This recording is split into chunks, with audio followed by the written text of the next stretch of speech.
Hey guys, welcome to Wrench to Drive, all about links edition. So if you're new to the RC crawler hobby, one of the things that can be a little bit confusing / intimidating is that there are all sorts of links out there, guys, and I'm going to go through some of the basics for you, some of the things to look for, so hopefully you can avoid some trial and error type mistakes. Now, by far, one of the most common sets of links you're going to see is this set that is in this Injora bouncer buggy. This little rock crawler here, guys. These are SCX10 quote-unquote links. And basically these are straight links with straight ends, and there are 3 lengths of links in the kit, and you get 8 links in total. So the longest links go on the back on the bottom. Then the upper links on the back are about 10 millimeters shorter, and then the front lower links are the same as those back upper links, and then the front upper links are again about 10 millimeters shorter, roughly. I'm going to post an ad to a set of these links, hopefully with dimensions, guys, because the absolute golden rule is to look up an ad that actually tells you the dimensions of the links, because then you know exactly what you're getting. Now, in terms of building your crawler, if you're building a crawler and you need a set of links, what you want to do is try and make sure that what you're building conforms to some sort of pre-existing format if you can, because that makes life much easier. And that also lets you look up the lengths of the stock links in the manual for whatever car. That's a tip that I try to pass on these days, guys. Not everybody's wise to it. You can download the manuals for just about all the big name cars, especially Axial, Traxxas, Redcat, those types of brands. And then they will tell you exactly how to build the links and exactly what they're supposed to be. Alright, now you can get these in metal. I haven't actually seen any non-metal ones in a while. I think there are some out there, but maybe not anymore. You definitely see them mostly in metal. Is metal better? Personally, I tend to think no, just because typically the cheap Chinese metal can be pretty poor quality. That being said, plastic link ends can definitely break. I would think the metal ones would be a little less likely to. Impossible? I doubt they're impossible to break, guys. So metal, I don't know, it's up to you. Typically they're not a lot more money, so I mean, if metal makes you feel better, by all means go for metal ones. Now the problem you're going to have is that the next ones I'm going to show you, I don't think you can typically get with metal link ends. They're almost always plastic, so you kind of get what you get. So these are those standard quote-unquote SCX10 links. Alright, the next ones we're going to look at here, guys, are SCX10 II links. And right now I have this, this is a Traxxas link I installed just to give you a quick peek at a little bit of detail here. But we'll go through the SCX10 II links. And one of the things that you'll notice on them is that the link ends have an angle to them. So one of the things you'll notice is that the link ends, some of them have an angle to them, and that is to get better geometry on those lower links, I believe. I didn't actually look up in the manual where these went when I put them together. I just kind of farted around and kind of made the geometry work the best for me. This is not an axial rear axle or anything. This is WL Toys, but I built this car with axial links in mind. So the back end forelink is the same pretty much as the SCX10 quote unquote. So this is SCX10 II, the second generation of the car. So the lower links are longer, upper links are shorter. Then the big difference on this type of set of links is that the front end is 3-link with a panhard bar, not 4-link. So you got 2 lower links, these will be long, 1 upper link, that's going to be a little bit shorter, and then the panhard bar link that is shorter still. Let's see, yeah, there it is back there, guys. Okay, these also come with a steering link, or sorry, a drag link and a steering link. And this is actually a 3D printed, much glued, total gong show of a link, guys. That's not what you get with it. I had to make my own because it didn't totally fit. This is indeed the standard drag link. And any place you see a gap like that in a dab of hot glue, it's because I had to lengthen the link, because this isn't a totally stock setup, guys. I made this myself. So don't worry about that. That's just my doing. But the nice thing is that you can adjust those links a little bit if you're doing some sort of custom deal. Now, unless you're actually doing your own axle housing and whatnot, you shouldn't have to do too much to these links. So don't worry about that. So the big thing, you can tell right away if you're looking at a set of links that's for an SCX10 II, because it comes with 10 links. And then there's 4 links for the rear, 3 links for the front, plus a panhard bar, plus a drag link, plus a steering link. So that makes 10. And there'll be a really long steering link, a much shorter, a really long drag link, a much shorter steering link, relatively short panhard bar link, relatively long front lower links, short front upper link, long rear lower links, and relatively about 10 millimeters shorter rear upper links. And again, I'll try to post an ad with the dimensions so you can get a good idea. The easiest place to look them up by far is the Axial SCX10 II manual that you can download online with no trouble at all. Now, what I'm trying to show you with this Traxxas link is that one thing you do need to pay attention to is the link ends. And in this particular application, guys, that's an axial link, and there's quite a big gap there. This is a Traxxas link, and you can see that that gap is now much smaller because the Traxxas links are oversized. That's what you have to pay attention to. Traxxas links are really nice quality, really strong, really durable, but the ends are bigger. They have a bigger diameter, so they will not necessarily fit every part that's out there. Now this is a dirt cheap Chinese metal transmission mount, and it fits fine, as you can see.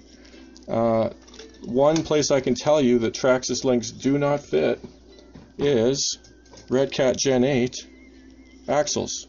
They do not fit. What did I do here? Oh, I took that apart. That's right. Okay.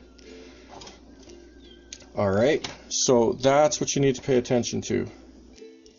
Alright, so that's SCX10 and SCX10 II. Now, Traxxas links are very similar to the SCX10 II links in that you get, there are 10 links in the car.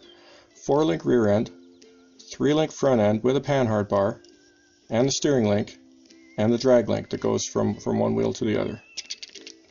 So 10 links again.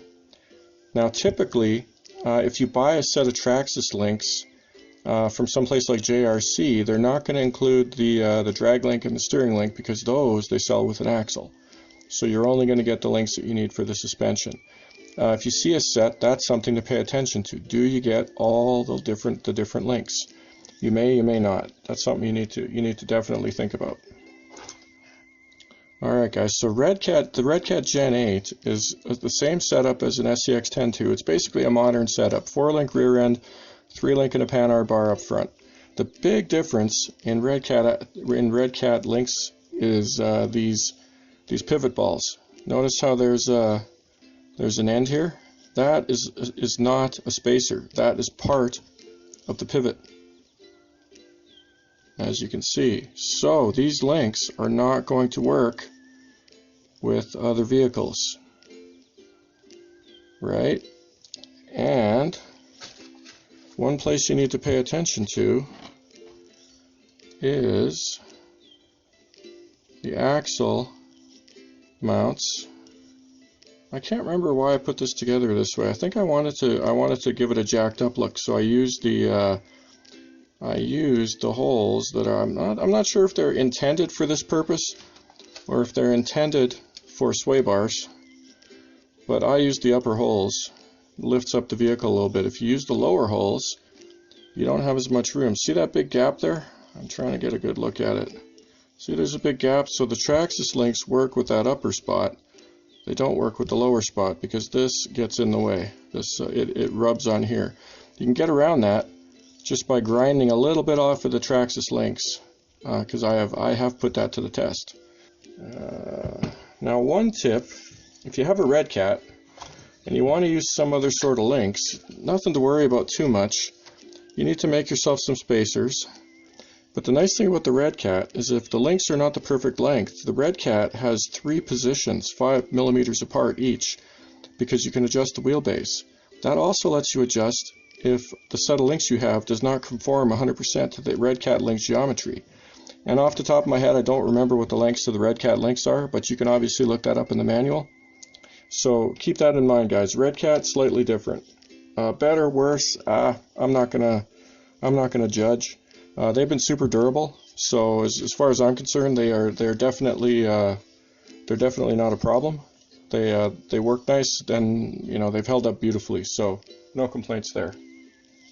All right, so we'll show you the Traxxas just real quick. Like, the biggest difference in a Traxxas is the front end. The back is basically the same as everybody else's crawler.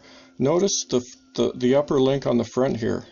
It's mounted much farther forward, so it's shorter. That may be a problem, right? If you wanted to use these links for some other application, you're probably not going to have enough links in a stock set. You're going to need to start doing some wrangling. Depending on your level of comfort, your level of budget, that might be a problem, because you might need 2 sets of links to accomplish what you're after. Instantly doubles the price, right? Just worth considering. Deal breaker, probably not. Mild annoyance, whatever. It is what it is. That's how this truck is designed. The suspension works really well. I've mentioned this before in a video where I talk about Traxxas. The one thing about these TRX4s, they're really well engineered. Everything about these things is just is set up beautifully, and changing very small things can make a very big difference. The one that I always talk about is the servo horn. The Traxxas one, let's see if we can get a look. I don't know if I can get a good shot of it, but it's low profile. It's quite low to the servo. That gives clearance for the panhard bar.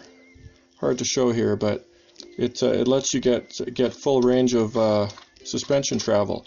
When I used the Redcat axles in this, the panhard bar actually it was whacking on the servo horn, because I was using some other no-name servo horn that was getting in the way, and it actually limited the suspension travel. So little things, everything in these Traxxas, you got to be really careful. If you got a TRX4, you want to make sure that whatever you're doing actually fits, because the tolerances on a lot of the stuff in this truck are pretty tight.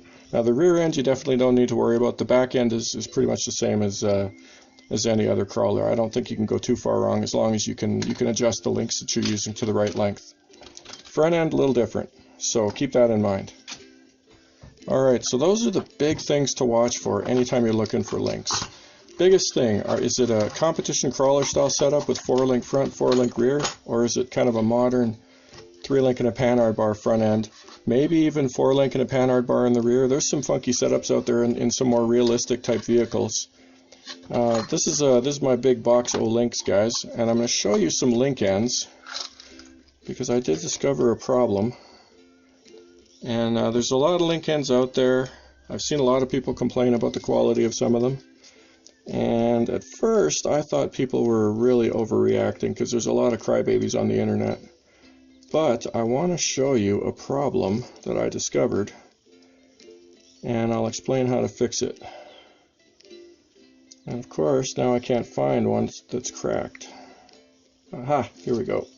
Cracked link. Okay.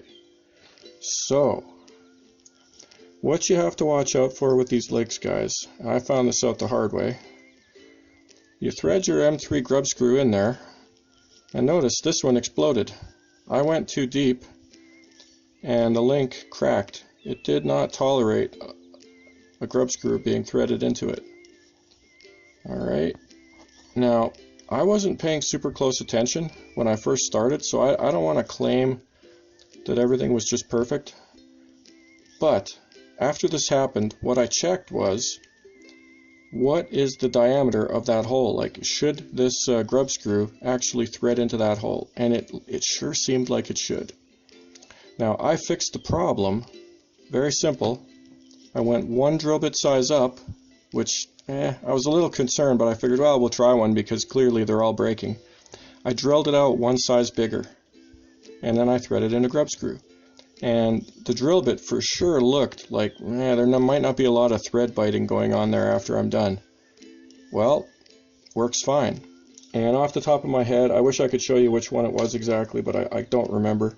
Probably this one right here would be my guess. But you can see there's a grub screw threaded in there.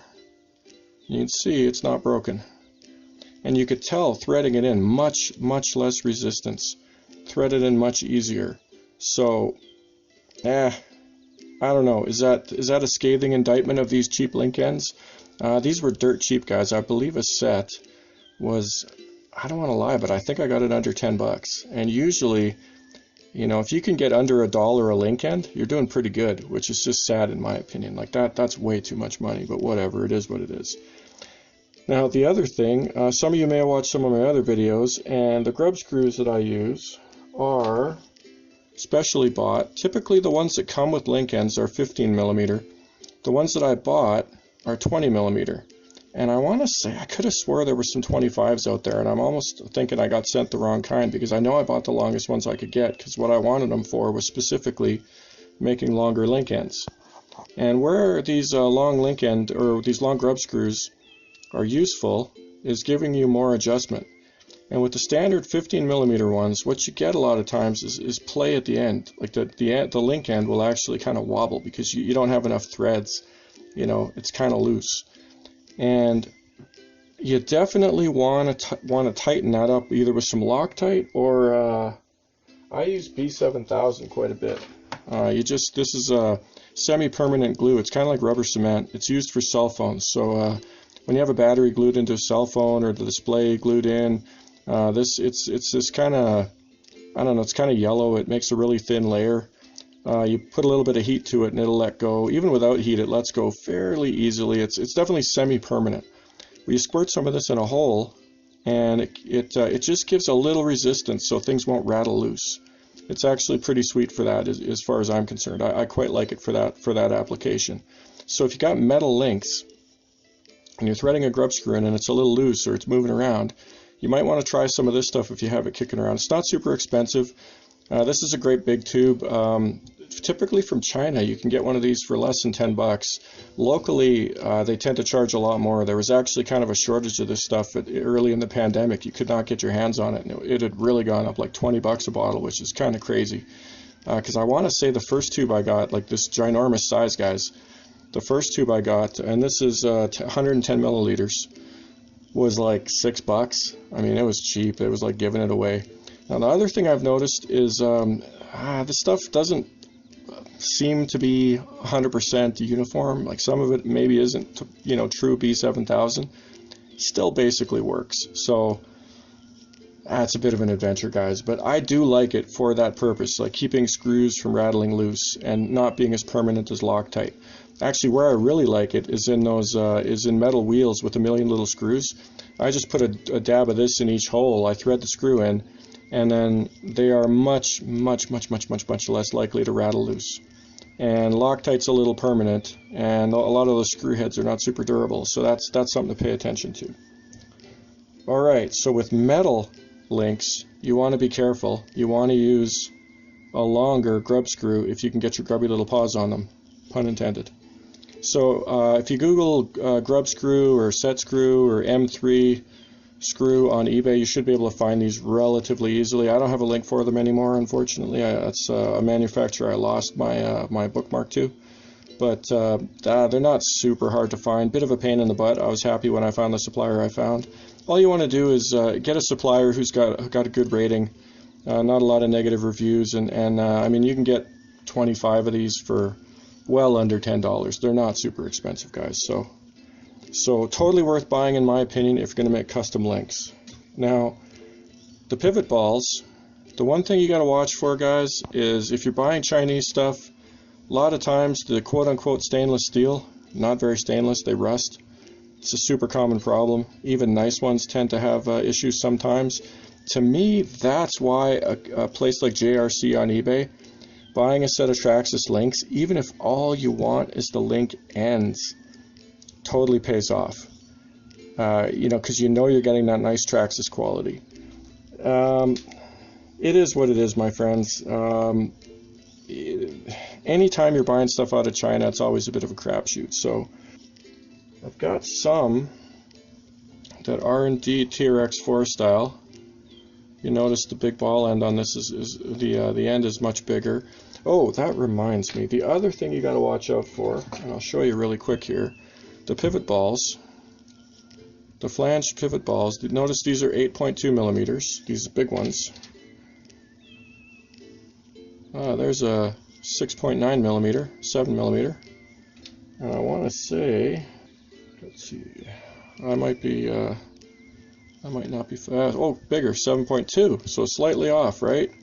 So that is a problem. There's all kinds of sizes. The most common that I've seen is 8 and 7. That's something you got to pay attention to. The Redcat, I want to say, the Wendigo axles are set up for bigger ones, but that just means you need to use a washer or spacer to take up the room so your link ends and your shocks don't wobble around. That's something I showed. This is a little gadget that I included in my Injora buggy bouncer build on Thingiverse. This is just a clip-on spacer. So it's like a shock spacer, but it's a little clip-on spacer for M3 screws. This is a prototype, so it's like 1 millimeter thick. I believe I made the good one, the permanent one, like 3 millimeters thick, the one that's on Thingiverse. And if you want a custom size, all you got to do is scale the Z-axis in your slicer, and you can make it thinner like this little bad boy. And all you do is clip these on, and then it takes up the space. And you can snip off these ends if you want, do whatever you want. But they work pretty well. What I would suggest is when you get them in place, rotate the little grabby bit to wherever's handy. You put a little dab of hot glue to hold it in place. Problem solved. If you like everything just perfect, everything in its place, you just 3D print out some actual spacers that are the size you need, right? It's super easy. It's just a cylinder. So anybody can make those if they're so inclined. But so the angled, there's definitely angled ends. This is a really radically angled one. I forget what this came with, but usually the pictures of whatever you're buying are accurate. So you get these radically angled ones. There's straight ones. The Panhard bar for the SCX10 II and the Panhard bar for the Traxxas TRX4 also have one that has a little droop to it. See how the end is offset? It's not actually angled. It's just offset up, and that's to give more range of motion for the Panhard bar. Actually, and sometimes the drag link, the link that connects your two steering knuckles, will have that as well. So that's something else to watch out for. Those links can actually come in handy if you're doing something funky. Okay, now as for the bars themselves, there are also a fairly wide variety of either kind of more of a trailing arm setup or high clearance links. So a high clearance link typically has a bend in it, so it'll be not just the center part here we're paying attention to. So instead of being straight, it'll have a bend. So it'll be about a I don't know, what is that, 20-30 degree bend. And the way that works is the flat part comes out from the inboard link from the suspension mount in the car, and then it angles down, and that connects to the axle, and that gives you more ground clearance in the middle. Right? This angled part is typically covered by the wheel, the tire, so that's being lifted up. And if it was straight, something could interfere and touch here, but when it's bent, you get more ground clearance. So that's what those are for. Typically you'll see those on something like a Capra, or I can't remember if the Bomber has them or not. I don't know that it does. I think it's got trailing arms. Can't remember off the top of my head, but that's getting into kind of a different world of competition crawlers and rock bouncers and desert trucks and whatnot. There's all kinds of different stuff, but I think that's the gist of it, guys. I think we've covered it. There's just tons and tons of stuff out there, guys. And again, I don't personally have a problem with the plastic ones. Definitely the ones to go with, in my opinion, are the Traxxas because they're super durable. The Redcats have been really good. Far as I know, axials tend to be pretty good. I'm not the hugest fan of axial. I just find their cars kind of pricey, but whatever, to each their own. The Chinese stuff, you definitely have to be a little bit careful. Like I said, the fix that I found for some cheapo links was to actually drill out that hole and make sure that it wasn't being stressed too much. The dead giveaway guys, when you're threading in the grub screw, they're really tight. Like they were, you know, they were taking some real oomph to torque them in there, and I could have swore I'd put together a bunch of those and I didn't have a problem. But then just, this is like, I don't know, 2 weeks ago or something like that, when I was building my TRX4, I was farting around and I broke 2 of them. The first one was 100% like, oops, what the hell? The second one, I just wasn't thinking, and basically did the same thing again, and then I kind of got ticked off and started poking around and figuring out what the problem was. So, like I said, drilling oversize, one size up, where it almost seems like it'll be too loose for the grub screw, that fixed my problem. And I wish I could tell you what the drill bit was, but it's the standard set of drill bits, guys. Oh, these are actually imperial. It would probably help if I had metric ones. So I want to say it was probably a 1/8. 7/64 or 1/8 would be my guess. So there you go. You can definitely get away with all kinds of shenanigans if you're not paying close attention, as I did. All right, so that's all about links, and I'll put some links in the comments, or in the I'll put some links in the thingamajigger section below, and you can check them out if you're so inclined. I get no kickbacks, just trying to share the wealth of knowledge. Thanks for tuning in. We'll see you next time on Wrench to Drive, where we ask the eternal question: do you drive to wrench, or do you wrench to drive?